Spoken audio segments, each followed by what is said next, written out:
आज हमारे पास जो टॉपिक है वो है nerve and muscles. Nerve basically हमारे पास क्या होती हैं, originating from the neurons. Neurons होता है जो कि क्या करता है, नर्व्स को सिग्नल हमारे पास क्या करता है, लेता है और उसको ट्रांसफ़र करवा रहा होता है बॉडी को। रिसीविंग और गिविंग हमारे पास एक पावर होती है। ये जो चीज़ें हमारे पास आ रही होती है ना, ये आती हैं आपके पास न्यूरॉन से। बेसिकली हमारे पास क्या होता है, बिलियंस ऑफ न्यूरॉन पड़े हुए हैं जो कि एक स्ट्रक्चर बना रहे होते हैं, और उसके बाद एक पाथवे चलता है न्यूरॉन को, जिसे हम लोग कहते हैं नोड्स ऑफ रनवेयर।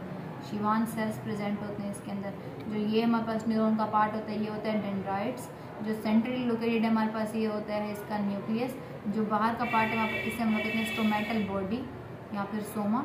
और उसके बाद हमारे पास जो ये वाली टेल बना रही है, इसको हम लोग कह रहे होते हैं आपके पास एक्सोन। बेसिकली जो न्यूरॉन है इसके पार्ट हैं, एक्सोन्स होते हैं, डेंड्राइड्स होते हैं, न्यूक्लियस होते हैं, सेल बॉडी होती है उसकी, जिसको हम लोग सोमा कह रहे होते हैं।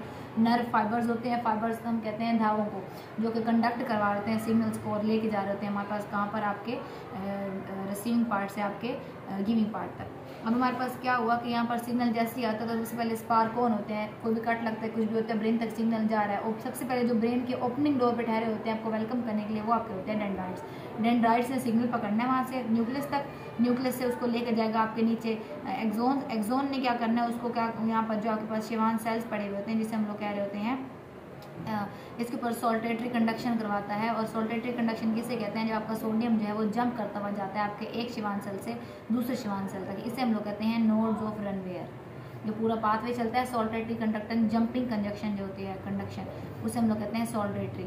इसमें क्या करते हैं, सोडियम आयंस होते हैं जो कि क्या करवा रहे होते हैं, एक्शन पोटेंशियल जनरेट करवा रहे होते हैं, जिसका जो हमारे पास थ्रेशोल्ड होता है वो होता है 70। ठीक है, 70 वॉट्स का हमारे पास। अब हमारे पास क्या हुआ, ये पूरा सिग्नल चला ना, अब इसके अंदर हमारे पास नर्व फाइबर हैं जिन्होंने इंपॉर्टेंट रोल प्ले किया। और हमारे पास क्या थे, इफरेंट न्यूरॉन्स और एफरेंट न्यूरॉन्स। हमने लास्ट लेक्चर्स में डिस्कस किया था जब हम लोगों ने नर्वस सिस्टम पढ़ा था कि what is the meaning of efferent. E for exit and E for efferent. Exit का मतलब क्या होता है, वापस आना, और एफरेंट हमारे पास क्या होता है, लेके जाने वाले। जो रिसीविंग को लेके जा रहे हैं वो हमारे पास एफरेंट है, और जो सिग्नल को वापस लेके आ रहे हैं ब्रेन से, वो हमारे पास होते हैं इफरेंट फाइबर्स होते हैं। They act in the CNS and neurons. ठीक है, ब्रेन में पड़ा होता है ना, सेंट्रल नर्वस सिस्टम के नर्वस सिस्टम हमारे पास न्यूरॉन पड़ा होता है, और न्यूरॉन हमारे पास क्या होता है, स्ट्रक्चर और फंक्शन होता है हमारे पास। क्लियर। फिर हम लोग यहाँ पर बात करते हैं, हम लोगों ने एक बात पे पढ़ता है सेंसरी और मोटर वाला। उसके अंदर भी हमारे पास क्या होता है, न्यूरॉन्स का काम होता है। उसके अंदर हमारे पास मोटर न्यूरॉन्स होते हैं, सेंसरी न्यूरॉन्स होते हैं, हमारे पास इंटर न्यूरॉन्स होते हैं, जो कि हमने कहा था इस तरह से साइनेप्सिस बनाते हैं। एसिटाइकोलिन की हमने कहा था थैलियाँ होती हैं, बीच में हमारे पास साइनेप्टिक क्लेफ्ट होती है, जो कि इस चीज़ के अंदर ऑक्सीजन और वेसल्स प्रेजेंट होती हैं। अब एसिटाइकोलिन यहाँ पर इनएक्टिव है, इसकी थैली हमारे पास। अब हमारे पास क्या होगा, वाइब्रेटरी पुल क्रिएट होगी, यहाँ से क्रॉस करते हैं, ऑक्सीजन जो है उनको एक्टिव करेगा। नीचे इसके रिसेप्टर होंगे, हम लोगों ने लास्ट लेक्चर में भी पढ़ा था M1, M3 और M4 के। These are the active receptor presented on the post synaptic side. This is the postsynaptic side and this is the presynaptic side.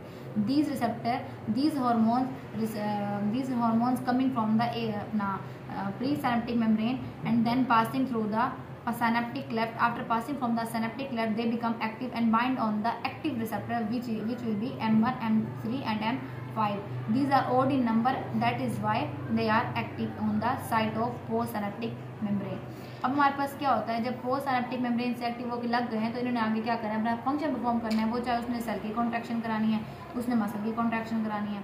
फिर हम बात करते हैं यहाँ पर न्यूरॉन की।